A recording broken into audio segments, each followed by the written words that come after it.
Morning,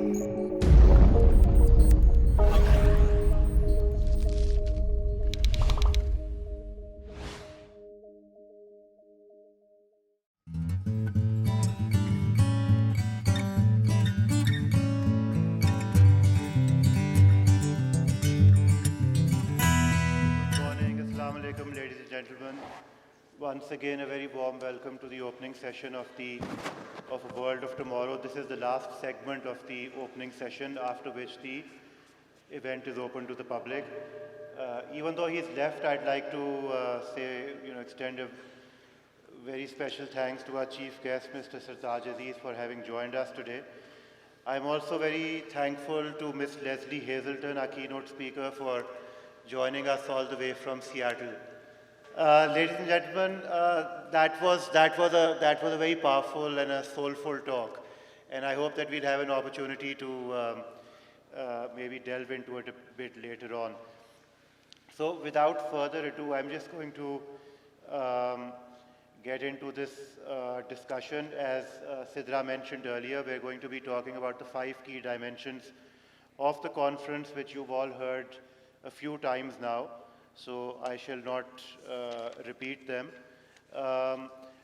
These are the 5 dimensions which dictate the 42 panels discussions, 42 sessions, panel discussions, workshops, and presentations that we expect to have over the next couple of days.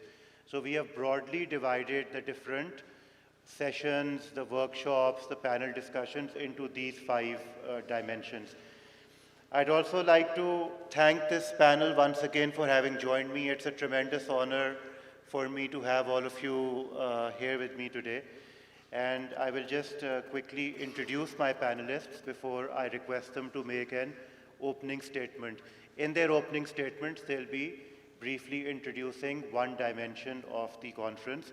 Ms. Jahara, on my my immediate left, is the president of the Pakistan Software Houses Association, otherwise known as PASHA, and she also heads Nest.io, which is an incubator based in Karachi. Jahara has been heading PASHA for the last 14 years. She sits on the boards of various organizations, including the Punjab IT Board. And for as long as I've known her, she's been a motivator, an entrepreneur, social activist, and always an outspoken advocate of technology. Thank you, Ms. Jahara. We're Dr. Parvez Hudboy, who is second from the other end. Sorry, we're kind of going a little bit back and forth. Is a Pakistani nuclear physicist, educator, activist, and a national security analyst. He's taught at Quaid-e-Azam University in Islamabad in the physics department for 40 years and is presently professor of physics and mathematics at the Foreman Christian College University in Lahore. He has won a number of awards which include the IEEE Baker Award for Electronics, the Abdul Salam Prize for Mathematics, UNESCO Kalinga Prize for the Popularization of Science, and several others which will take me much longer to mention. In 2011, he was listed as the 100 most influential global thinkers in the world by the Foreign Policy magazine. Ms. Kamla Shamsi, who is seated next to Ms. Jahara, is the author of 6 novels. Ms. Shamsi has won numerous local and international awards for her books, which include The City by the Sea, In the City by the Sea, Cartography, Broken Verses. Her book, Burnt Shadows, has been translated into more than 20 languages and was shortlisted for the Orange Prize in Fiction. She's also a recipient of the Tamgha Imtiaz, is a fellow of the Royal Society of Literature, and one of Granta's best of young British novelists. Ms. Shamsi grew up in Karachi, presumably the city by the sea, and she now lives in London. Ms. Leslie Hazelton, our keynote speaker, was born and educated in the UK. The chief guest was asking me, is she American or is she British? So I said she's a little bit of both. She's an award-winning writer whose work focuses on the intersection of religion, history, and politics. in a highly acclaimed series of books, including After the Prophet, the epic story of the Sunni-Shia split, and The First Muslim. She has gone beyond mere stereotypes and misconceptions in bringing Islamic history to fresh and vibrant life.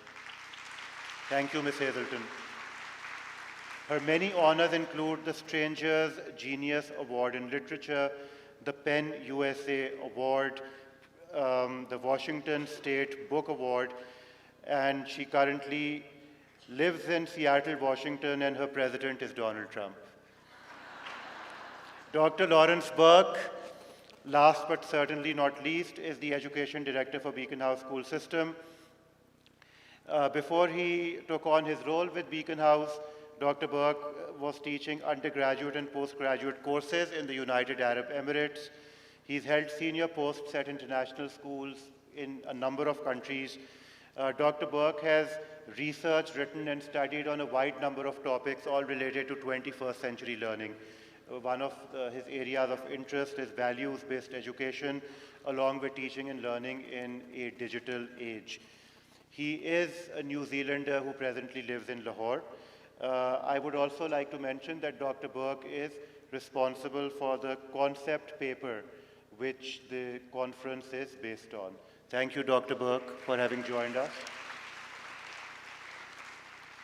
I'm now going to request each of my panelists to make a brief opening statement. We're going to try to restrict that to approximately 4 minutes. In their opening statement, I'll request them to introduce one dimension of the conference. So, unsurprisingly, Ms. Jahara, I'm going to ask you to talk a little bit about what a digital future might mean for us. Thank you. Thank you, Qasim. It's a great honor to be here, and especially on a panel with awesome panelists who've achieved so much. I don't know what a digital future would be like, because after seeing that really weird movie that you had on, and then, I'm wondering what the future will look like. But I'm a Star Trek fan, and I've always wanted that I should be able to use teleportation to get from one place to another. And I feel that would be so cool, because many of us now travel a lot on business, and it's really exhausting. So Absolutely. Teleportation, I think, is something that I would really find to be an amazing addition to what digital is doing right now, what technology is delivering to us. But all around me, especially in the incubator that I run in Karachi, the Nest, I see young people delving into technology and creating new and very awesome products. So whether it's the Internet of Things, whether it's using augmented reality to achieve things as simple as, there are special children who need therapy. We don't have enough therapists in this country. We don't have enough special schools in this country. To see a bunch of young men in their 20s decide that they're going to tackle that using augmented reality so that the kids can engage in the therapy in the comfort of their own homes is something that I think is truly awesome. And they're doing it. So it's the present, it may not be the future, but this is the beginnings of what technology is enabling people to do that. And being able to get to a destination, going into museums, and you're seeing augmented reality being used, so that as you go into a museum, you're looking at a piece of artwork or a sculpture, and you can see and read and look at probably animations talking about the depths of the structure that you're looking at. So I think technology overall is amazing, and it can be used for anything that your imagination will let you delve into. And I think that's the digital future. Fantastic. There are a number of questions, but I'm going to get to those later. Thank you very much. Ms. Kamala Shamsi, could you say a few words perhaps on what an expressive future might look like for us, or a more expressive future? I'm going to start by actually just going back to the past, only about 6 months or so. I was in Sarajevo recently, and that's a city where even if you've grown up in Karachi, you can't begin to prepare for the level of recent trauma. And I was being taken by a general around the siege points of the city. A group of writers were. And the general said, you know, Sarajevo endured the longest siege in modern history. Do you know how we survived it? So I was waiting for some bit of, you know, military strategy or tactics. And he said, culture. And then he pointed down to buildings and he said, that's where we had a concert. There was no electricity. People bought torches, they bought candles, and the orchestra played, and he reeled off a list of Schubert and Mozart and Beethoven. And he said, and there was a man of Sarajevo, an artist. His son was killed by the Serbian forces, so he had an art exhibition there, and everyone came to it. And he just kept on with this list of cultural things. And at a certain point, I turned to him and I said, but why? Why was this important? And he said, because it reminded us of humanity. What is the expressive future going to look like? I can't tell you specifically. I can tell you this is a country where we need our humanity. It struck me particularly that here was a general who didn't say we need culture in service of soft power. It was not a general who said we need culture because that's an effective way of disseminating propaganda. It was a man who understood that culture is never, if it's effective, it is never in service of the state, but it is completely essential to the state. Now, in the state of Pakistan, we have several problems around the expressive future, and one is that those people and areas which are most in need of the gaze of humanity, many of us are afraid to turn our expressive abilities towards them because of the threat of violence. It's all very well to say the pen is mightier than the sword. It isn't when the sword cuts off your pen hand. And that is one of the problems we have to contend with. And there has to be a recognition of how crucial it is to contend with that, rather than, well, you know, she should just know better and not speak about these things. There has to be a very wide movement in how we create safer spaces. And whether, in fact, there is such a thing as a safe space and what it means if there isn't any longer. But the other thing is also to do with schooling. Creativity, if it's effective, is transgressive and it's questioning. And those are things that schools are often very anxious around. We're anxious about the imagination of children. We're anxious when they go into questioning places, when they go into dark spaces. And we have to learn, I think, not to be frightened of those things. And we have to learn to, again, from the earlier stages, create spaces. Schools are spaces for expressiveness, for creativity. We cannot think of schools as places where you are preparing children for university, which will prepare them for employment. You have to start thinking of them as spaces where you prepare us to be human beings. And how successful Pakistan's expressive future is going to be, I think is going to be largely dependent on how effectively schools do that.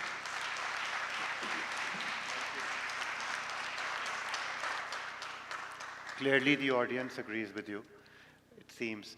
Dr. Burke, I'm going to come to you later for reasons which will become evident in a minute.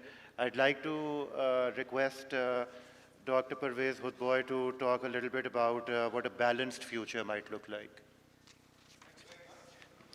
In speaking about a balanced future, first let me give you the good news. Modern science has created a world that's absolutely wonderful, in which we know how the universe began, but not just that, what it looked like in the very first second of its existence. And this same modern science has given to us humans the extended lifespan, so that instead of living 35 years on the average 150 years ago on this subcontinent, now we can easily live to 71, 72 years.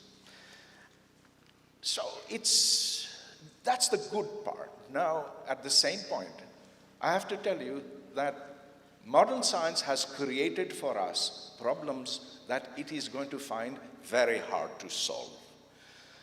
I'm not so worried about food because, okay, 200 years ago, Robert Malthus said that we'll run out of food, but he was wrong because we can come up with very innovative ideas by which to create food, nutrition of excellent value. And maybe we can find agriculture that's 10 times more efficient. I'm a little bit more worried about water. Consider that today we Pakistanis have 7 times less water available to us than in 1947, and that we are on the verge of being declared a water scarce country by the United Nations. Pollution, which is also a product of the modern way of living, and climate change are going to be still harder to solve. You can see how our environment has degraded. You can see that the air in Lahore is practically unbreathable so many days of the year. You can see that the Ravi River has turned into a gutter. When you go to Karachi, and if you try to bathe in the sea, you will be bathing in people's poop. That sea now stinks. And if you go to Murray and Nathia Gali, you will see littered plastic bags everywhere. Diapers. And environmental degradation is going to be very hard to beat. But there's one problem that is unbeatable, and that is space. Ladies and gentlemen, have you noticed how we are running out of space? That today, Islamabad is almost touching Taxila. That Gujranwala and Lahore are very soon going to become the same. That in time, Hyderabad and Karachi will be just one complete stretch of population. So while I was sitting over here, Qasim, I did a little calculation. In 25 years from now, assuming that the rate of growth of population is the same as between 1947 and the present moment. Remember, in 1947, we were 28 million people. Today, we are 200 million people. If you take that exponential rate of growth, in 25 years, we're going to become 400 million people. In 125 years, and this is the calculation I was doing, the population of Pakistan will become equal to the entire global population. There it is today. As it is today. In just 125 years, and in 200 years, at the present rate of growth, we will be, any 2 persons on earth will be this far apart. There will be no room for anything. And I'm wondering what we will do as a gift to our retiring generals. Now we give them 93 acres.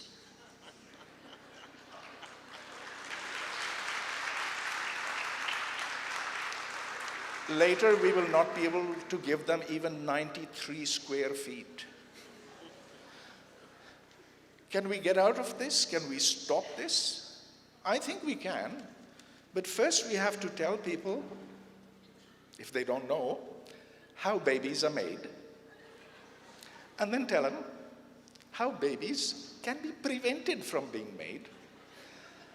We do not in this country, incredible as it sounds, have a Ministry of Population Planning. We call it Ministry of Population Welfare because our great holy men will not allow birth control to be talked about in public, and population is not on our agenda. You heard Mr. Sartaj Aziz a while ago. He said the greatest problem for Pakistan is terrorism. No, completely wrong. A terrorist will just blow himself up and a few, well, maybe 50, 60 people.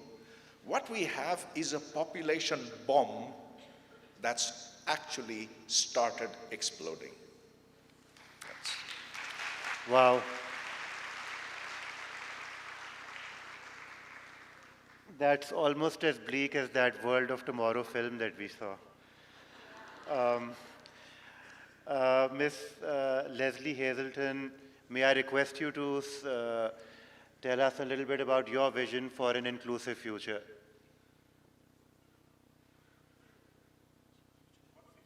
Inclusive. Inclusive, yeah, sorry. It's hard to hear. stage, which is a shame. Okay, well, inclusivity. Oh, Kasim, you're going to hate me, because inclusivity, it implies that there are those who are included, and they, out of the goodness of their hearts and their immense generosity and their moral superiority, will deign to include the others. So there's the active group, who are those who are already included, and the passive group who will be included. And you know, it's there in the idea of inclusivity. I prefer just to talk about equality, actually. But whether we call it inclusivity or equality, what I'm thinking of specifically, especially this week with International Women's Day, has just been, isn't it great, rah-rah, that 51% of the population gets one day, a single day each year. But since International Women's Day just was, I want to talk about equality. Let's not say inclusivity of women and men. This problem of the language we use. I'm a writer, so I focus on language, because language, it goes far further than simply words. Language is, it expresses a state of mind, it expresses our psychology.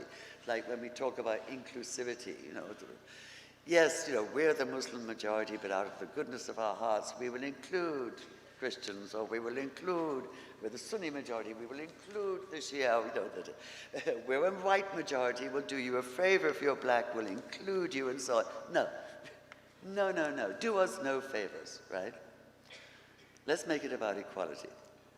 But then, you know, on the side of the angels, as it were, there are also very odd attitudes. I remember,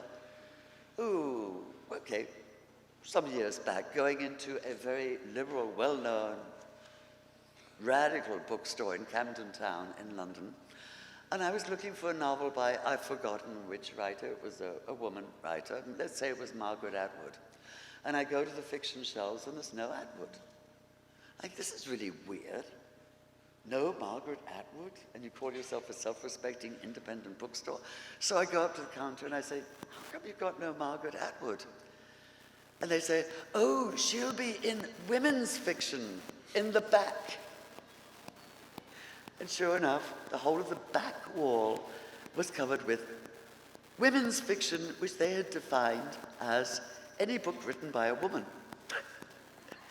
So in order to promote women, in order to be inclusive of women, they had basically winnowed women out of the whole section of literature altogether. Women only write women's fiction, which is separate from fiction, which of course is only written by men. So this is an attitude. Okay, here's another example. Last week, I was kind of nudged into replying to an email questionnaire from a certain magazine in India, which that magazine's good fortune that I do not remember its name. But they were doing a special issue on women, and again, one asks, why is this a special issue, right?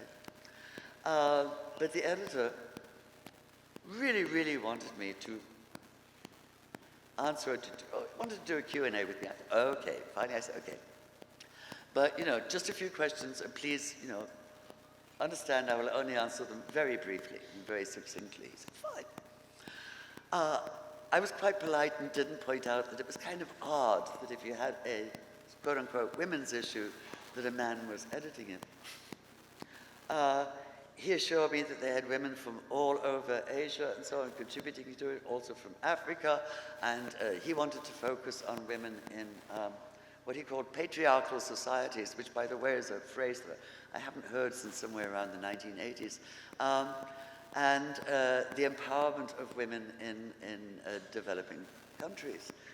And I said, well, if you have all these women from Africa and Asia contributing, wouldn't they be able to deal with this much better than someone living in the tiny little liberal enclave of Seattle halfway around the world? He said, okay, I'll ask smaller questions. I said, fine. Comes up, they're all the kind of questions that you can, you know, sort of just, you know, solve the whole of the world's problems in one go, Leslie. So I kind of rewrote I kind of took the questions down to their nub. But he should have known what he was in for, because the whole tone just ticked me off so much. You know, he wanted to know, for instance, about the role of women in contemporary society. And I said, it's called citizenship.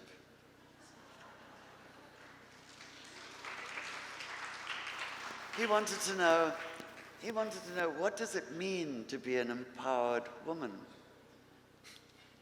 He asked for this. I said, it means she kicks ass. And all that ass out there really needs to be kicked. He wanted to know what was the biggest barrier to women's empowerment. And I could see what he really wanted. He wanted education, he wanted religion, he wanted economics, you know, distribution of wealth and so on. And I said, stupidity. When a country represses half its brain power, that country condemns itself to backwardness, to economic and social stagnation.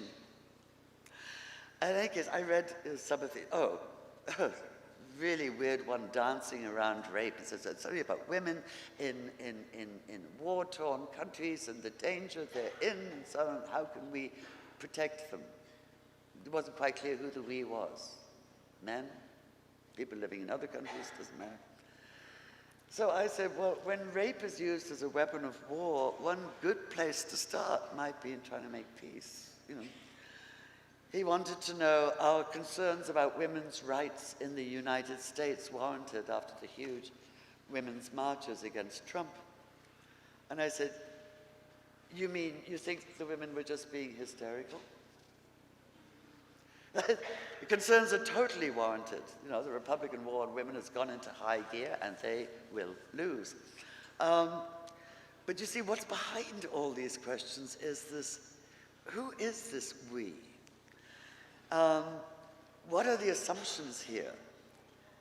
And I can see that, you know, okay, if you're used to being in a position of power, which, let's face it, most men are compared to women, you would conceive of equality as having to somehow share that power, like there's a finite amount of power. What you do not realize is that you are increasing that power by a factor of 2. And that when you increase power by a factor of 2, in fact, again, the whole is much greater than the sum of the parts.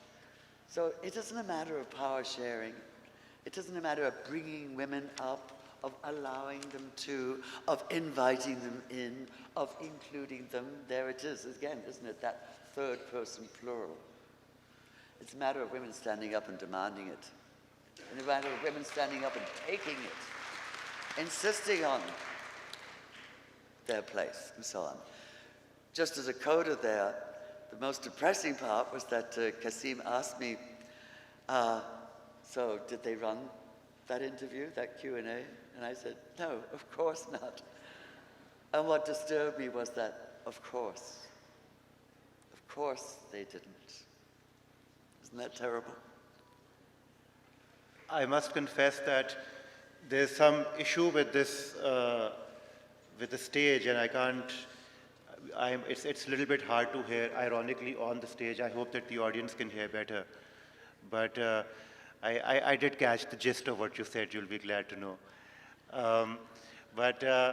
I think shall we come back to, I'll come back to you in a bit with a couple of comments. I just want to ask Dr. Burke very quickly to say a few words on some of the educational ideas underpinning the conference. Sure, okay, thanks, Kasim. Can you hear me okay? Because there's an echo. Okay, great.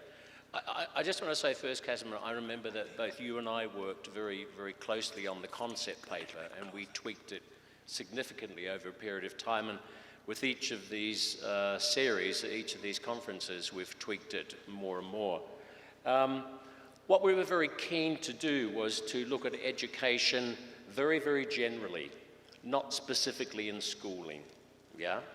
And we didn't want the focus to be on any specific type of education, but I think what we were looking to do was, as I think was mentioned a little earlier, was to explore that dimension of a yearning to learn. Yeah, it's a beautiful phrase, isn't it? A yearning to learn. And within Beacon House, we start with that in our Jamboree program. Yeah, you know, mothers have children, and their children, when they're born, have this innate yearning to learn. And part of that program helps parents to be able to understand and map that out. And all through our programs within Beacon House, we take very, very seriously these 5 dimensions, but we don't limit them to formal schooling as such. We look at them outside of formal schooling in the true spirit of what education means today. What struck me listening to my fellow panelists here this morning is that even the dimensions as we've phrased them, a digital future, etc., I remember we spent a lot of time, the advisory council, trying to work out what was the best way to phrase these. We realized that, you know, that language is very limiting in a sense. And so we're very pleased that these dimensions encourage such debate and discussion. I just want to say, after watching that wonderful film again, yeah, and also watching that beautiful mime, for me there was this sort of symbiosis between the two. It was about basically attachment, separation and loss. And I think all these dimensions deal with that. And Kasim, it made me wonder whether we should have had another dimension, perhaps calling for a healthy psychological future. Because so much of what we go through, which has been shared this morning, impacts on us psychologically. And we're going to explore that a lot, I think, over the next 2 days. Okay, thanks, Kasim. Yeah, thanks. Thank you. I certainly need a healthier psychological future. I don't know about others. Ms. Hazelton, I just want to come back to you. Again, I apologize for having missed your last question or comment. But you did speak largely, and it's of course absolutely imperative. I mentioned to you yesterday, that it's ironic that one should need to talk about women in the context of an inclusive future when one is talking of 51% of the population. But, you know, be that as it may, hopefully we don't have to have conversations like these in a world of tomorrow. But I just wanted to touch upon a couple of the other aspects of an inclusive future. You write a lot about religion and religious history. And almost all religions have a very sort of strict view of genders, okay? So male, female.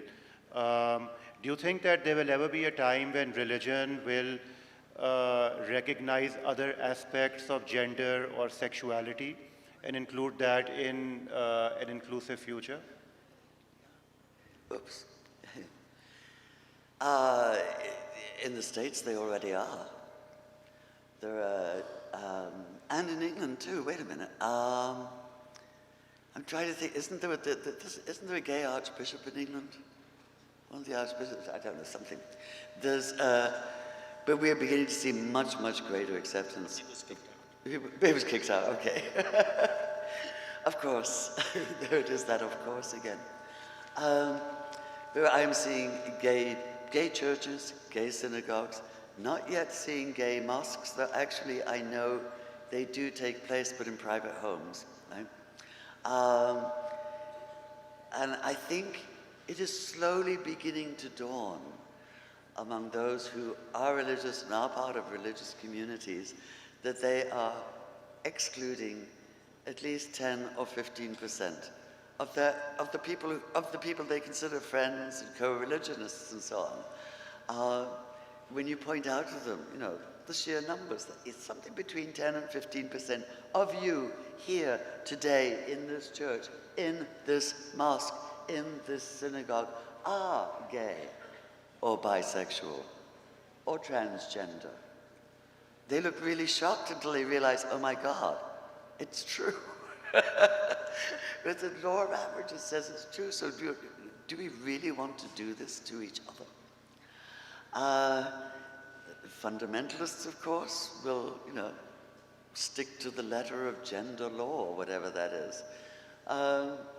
It's changing simply because people are standing up, they're coming out, they're not hiding anymore, they are insisting on more than their rights. They're insisting on their humanity, they're insisting on their personhood, they're insisting on the right to define themselves, they're insisting on the right not just to respect, but to self-respect. And because they insist, because they are standing up tall and proud, they are getting it. And this is, I think, the direction of the future. It's, I'm sure, what's happening here in Pakistan too. You probably don't know about it yet, but it is happening. And sooner or later, people will realize, and one reason it changed so much in the United States was because many right-wing politicians, somebody in their family was coming out to them. A son, a daughter, a grandson, a granddaughter, a niece, and so on. And they began to realize this isn't just them, those other people out there behaving immorally or wrongly, or there's something wrong with them. This is us. This is part of who we are. And I think it's sinking in, finally. Okay. No, I was just, it's one of the questions that we've included in an inclusive future, whether it is going to be truly inclusive in all respects. And so I think that I'm glad to hear your view on this. And I just wonder if any of the other panelists would like to comment on this before we move on. One thing which I forgot to mention earlier is that if anybody has any questions, please write them on these little pieces of paper, and somebody, this young man over here or that lady over there will bring them to me on the stage. I'm going to... Could I just make a comment on that? Yes, because if you don't mind. You know, we were very aware when we were talking about an inclusive future that how it's interpreted, it could be viewed sort of quite critically. But one of the really interesting things that has happened over the last probably 60 years, I think particularly in the West, is that governments have legislated for greater inclusivity. And whether that is a positive or negative, I won't comment on, but part of the reason for that is that you cannot legislate for people's attitudes. Yeah. And so the problem is that governments have to legislate for rights for groups of people who are marginalised. And gosh, since the suffragette movement, women in particular, having grown up in New Zealand, were really, really marginalised. And so part of the process is to legitimise the rights of minority groups, which helps to change attitude. But even we know within the schooling and within education, you cannot, it's very difficult to change the attitude of children and young people because of the formation within their family and society and within communities. Yeah, no, it's a valid point. Yeah. Legislation and attitude are two very different things. I'm just going to come to Jahara. I loved your opening about Star Trek and teleporting from one place to another. I think many people in this hall share that fantasy, and maybe one day it may not be a fantasy.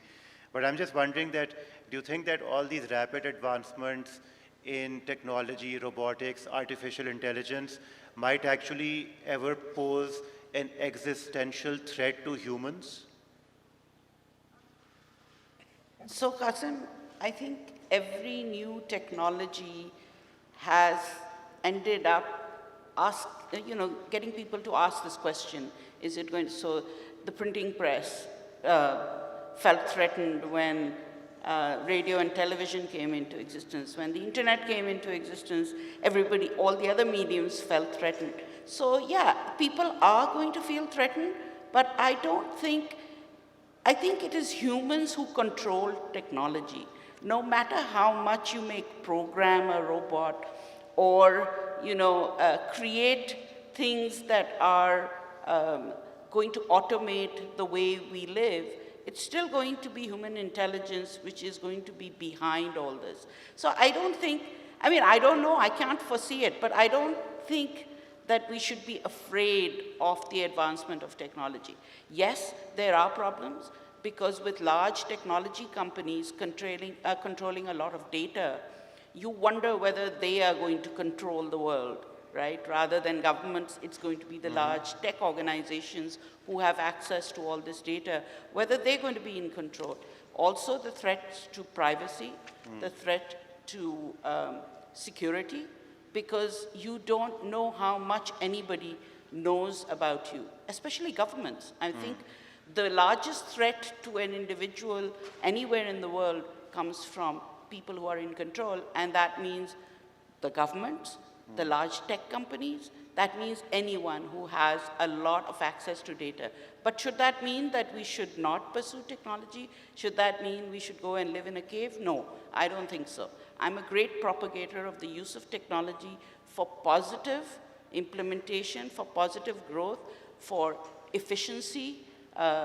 You see a lot of young people, any new technology that comes out, I'm one of the first people to purchase it and make it accessible to young people. So whether it's the Oculus Rift, which allows you to be part of a film or a game, I think it gets them to think creatively and innovatively, and they can then create rather than just be consumers of the technology being created elsewhere.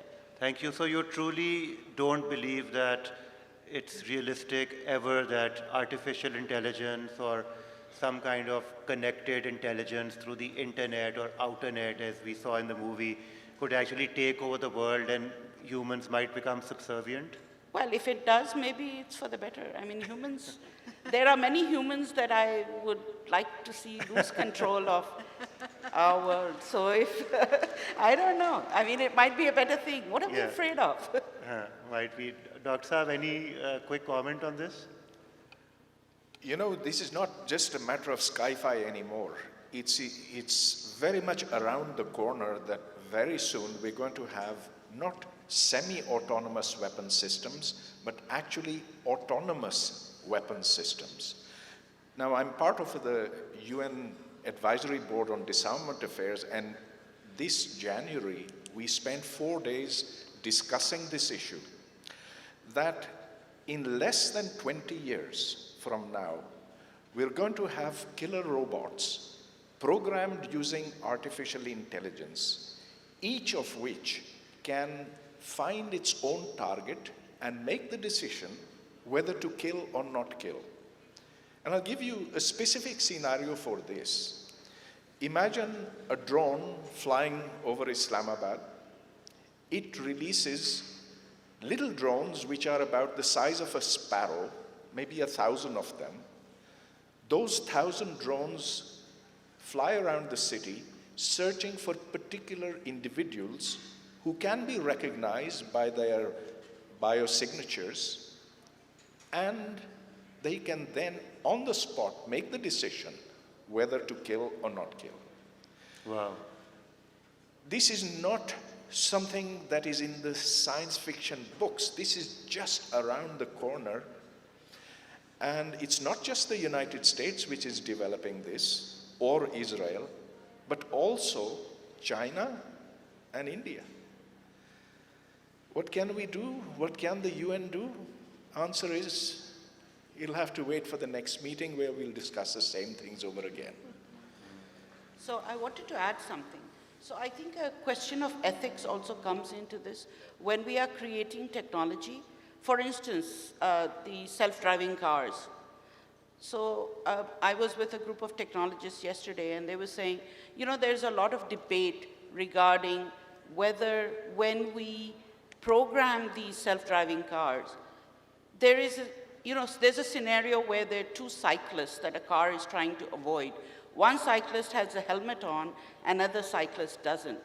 And the car has to decide which one to avoid. They say it depends on the culture of the country. So if it was Japan, they would save the guy with the helmet because they would say he or she is following the rules and so deserves to live.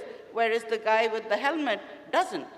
But in another society, it may be, well, the person with the helmet may survive, whereas the one without it, if hit, would certainly die. Yeah. So, I mean, I think it's also a question of ethics, and people who are creating and innovating need to be involved in this discourse. That's why I think it's very important that we are having this discussion here today. And actually we could have a whole panel discussion just on this, but we'll move on. I wanted to ask Kamala here that I read just a few days ago that in the newspaper, it was headline news, this iconic bookstore in Lahore called Feroz Sons shut down. And similarly, bookstores in Karachi, iconic stores, Thomas & Thomas, and a bunch of other stores have shut down. I've seen this trend in the West also.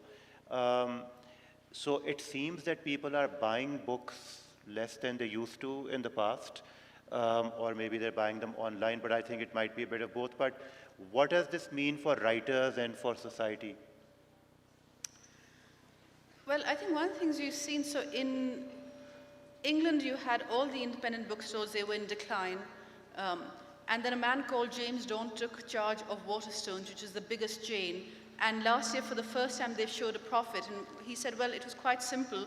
We realized that we were not treating our customers like we should have been treating our customers, that there was sort of one directive sent out to all Waterstones across the countries about what books you should have in your shelves, and what you needed was every local store to think about the particular needs of the customers it was serving. So actually a lot of it has to do with business models and laziness. In fact, one of the things people were worried about was that the e-book was going to see the decline of the print book. That has proven not to be the case. E-book sales rose to a certain point. In the last few years, they've plateaued. Interestingly, the one area where e-books has absolutely not taken off is children's books. Everyone said, you know, the older generation is accustomed to print books. A younger generation, they will want e-books. They'll have no time for print books. Not true at all. The children want children's books because they're beautifully produced. Publishers are realizing this, that you have to produce objects that people want to hold and have in their hands. I'm not particularly worried about the desire for books. I'm worried about business models, which I could go on at about in great length, but would be boring to most people. There are very, very bad business models in publishing. Those have to be changed. The need for books has not died. The need for stories has not died. In some cases, of course, people get their stories from other means. They make them from TVs. I mean, some people now say the best novel of the last few years was either The Wire or The Sopranos. And it's hard for a lot of novelists to argue with that. I think in Pakistan, our particular problem is about publishing infrastructure, and it's about piracy. People who really should know better and who can afford better buy pirated books. And they come to me, people who I've seen just paying 600 rupees for a cup of coffee, and they come to me and say, well, why should I pay 400 rupees for a book? And I say, and how long did it take you to drink that cup of coffee? You know, so it's basic things like that, but it is about business models, it is about legislation, it is about attitudes. I'm really, really not concerned that the desire for stories has in any way diminished from the beginning of time until now. And if the novel is no longer giving people what they want in terms of storytelling and other forms are, well, the novel needs to do better then, or else be consigned to the rubbish bin. That's really reassuring, actually, because I was wondering why all these stores are closing down. But your last point leads me to another quick question. In the visual arts, we've seen a lot of convergence of art, photography, media, technology, design kind of coming together. These different forms of expression are kind of morphing into something new. So do you see that happening with the written word as well? I think we're already seeing changes. I mean, people have tried to do enhanced e-books. With very few exceptions, it hasn't worked. There does seem to be, some forms I think are more resistant to change, or perhaps people are more accustomed to them being in some way or the other. What you have seen, of course, is online forums for writing. Okay. And that's made a huge difference. I mean, you know, 50 Shades of Grey started off as sort of on an online fan forum. So I think these kinds of outlets are changing a lot. The actual form of the book seems not to be changing, but I think in terms of how people get their stories out, where people go to find other stories, so the reading culture, I think, is changing rapidly and quite dramatically. And I think inevitably you're going to see the writing culture also change in response to that. Interesting. Thank you very much. Thank you. I'm going to, Dr. Burke, is there a quick comment that you want to make on that, or do You know, it's quite difficult to hear that with the echo. Yes, so there is. I picked up a little bit of this, yeah. So I don't want to make a comment unless I put my foot in it. So I think I'll leave it. Okay, by all means. I'm just going to ask a couple of you to comment on a safer future. We don't have anybody specifically representing a safer future on this panel, but before I do that, Dr. Burke, I want to quickly put a question to you as well, which is, goes back to the core of this event, that how do we prepare kids as educators? How do we prepare kids for a future that we know so little about? Yeah, well, okay, so look, I think we probably know more than we're aware of, yeah? And we're going to talk a little bit about this this afternoon in one of the panel discussions. But, you know, I think I'm not a futurist and I'm not a sort of great visionary, I don't think, but I love history. And I think we can learn a huge amount from history to help understand the present and prepare for the future. Schooling and education is very interesting because 20 years ago, the OECD put out this amazing paper looking at the various scenarios of education in the future. And we're going to talk a little bit about those this afternoon. So prior to today, there's been, if you research, you find there's lots of studies, lots of work being done to prepare us for a future. But I think one of the problems, I think we discussed this last night, was the problem with automation, the displacement of people who are unable to work, particularly in medicine and engineering and the sciences and so forth, and how that, in a sense, is creating terrible uncertainty for people. So you have the professional classes that are dealing with a lot of uncertainty. You have the poor and the disenfranchised who really have an uncertain future. And you have an increasing elite who are deciding on the kind of future they want for themselves. If all these dissatisfied groups come together at some point in history, then it's a revolution you're talking about here. But because it's so fragmented at the moment, there's not a lot that is happening apart from protests here and there. But I think we can, through education, help prepare for a future of hope, basically, yeah, which we're going to talk a little bit about this afternoon. Thank you. Yeah. Which leads me to my last question, which I'm just going to put to the panel because we have about a gazillion questions from the audience, which obviously we can't get through. But my last question for each of you, maybe we could just do a simple yes, no response, if that's possible, is that do you think that we're headed for a safer future? Ms. Jahara, we can start with you. I don't know. I don't think we know what a safe future really is. Okay. We have to first define safety.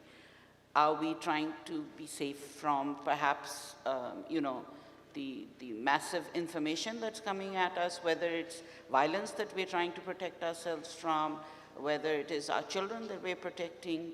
It really does depend. But no, we're never ready. Okay. We're never going to be ready, I think. Thank you. We just have to learn. We have to be able to teach children how to deal with whatever comes their way. And sometimes they won't be able to.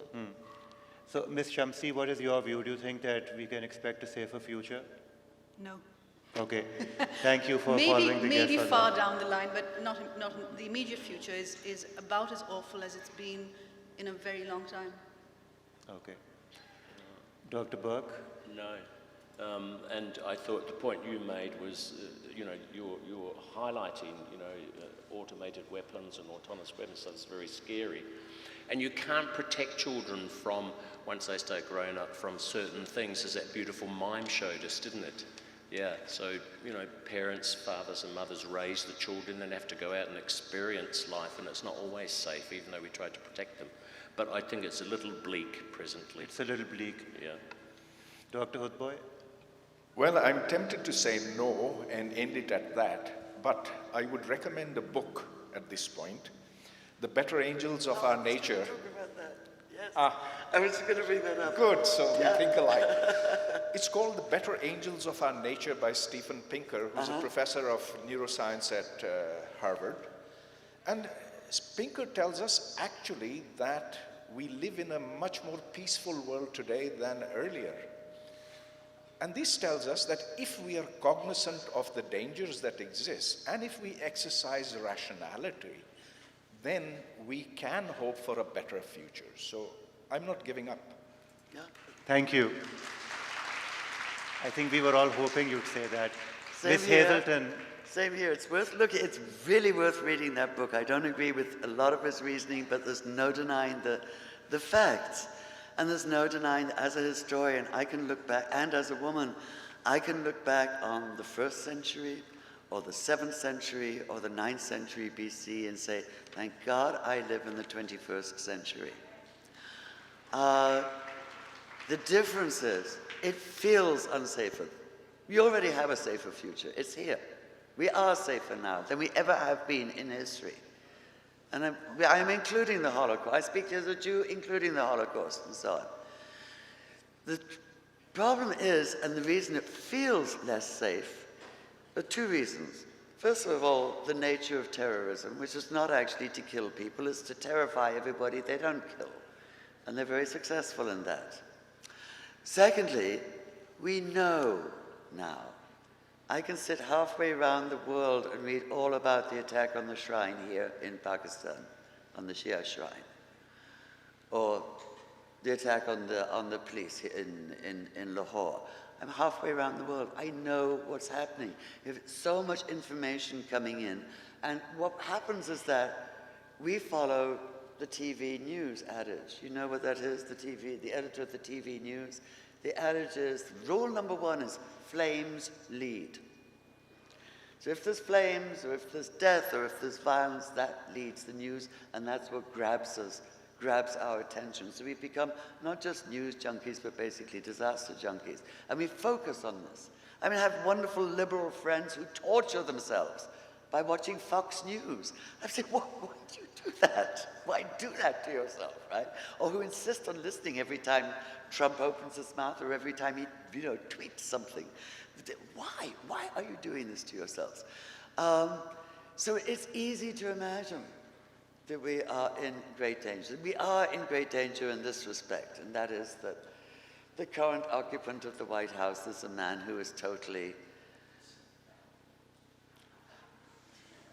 unsuited to be unhinged, but it should be kept a very, very long way away from that red button. Because there's nothing that, if he presses that red button, we've all had it.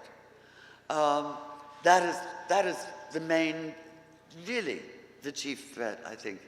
But right now, but otherwise, it's a matter of, God, I hate to say this because it sounds so cold-hearted, but it really is a matter of proportion, of realizing that we are, all of us, I think, men and women, extremely fortunate that we live in the 21st century and not in the first. Thank you very much. Thank you. This is a fascinating discussion, and we could continue it, but as you can see from the teleprompter, we don't have much time left. So since we asked people for questions, and I've got so many of them, I'm just going to read out a couple of them which look interesting. I'm not even sure if we have time to address them. So one for you, Ms. Hazelton. What is the spirit of the universe? What is the spirit of the universe? Yes, what indeed is the spirit of the universe? You can think about that. There's a whole bunch over here for you, which I'm going to Wow, hand what a over to question. you. I bet I know who asked it too. Yeah. Dr. Hudboy, an interesting question. Isn't it time that population growth declines in tandem with female education and independence? Would it be better to focus on that in Pakistan? Not fast. Not fast enough, absolutely.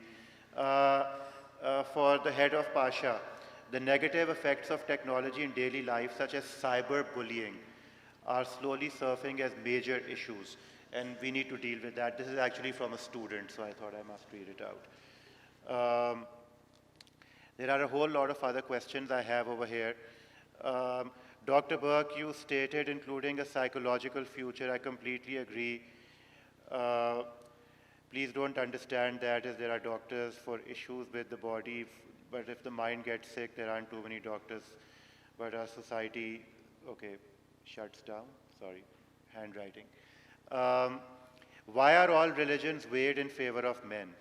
Why is God referred to as he and not with other words? That's an easy one. That's an easy one. Basic rule number one of religion is you have to be able to grow a very long, very white beard. Okay. So yeah, perhaps other pronouns. Dr. Hudboy, why can't we in Pakistan adopt the one-child policy that they have in China? I think he gave us the answer for that. It's called the mullahs. Sorry, do you agree with that? No, I completely agree.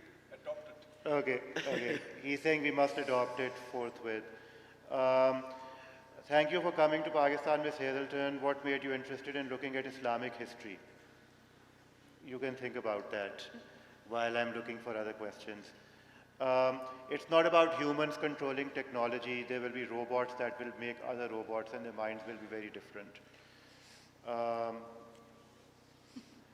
So yeah, I mean, there's tons of comments over here.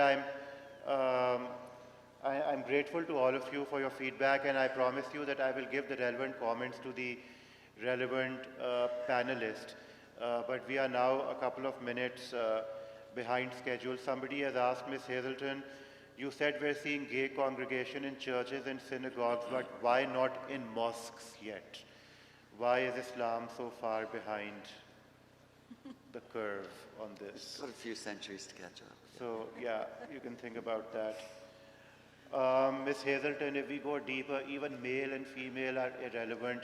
We are a soul, and a soul is without gender. Maybe tomorrow will be in line with that.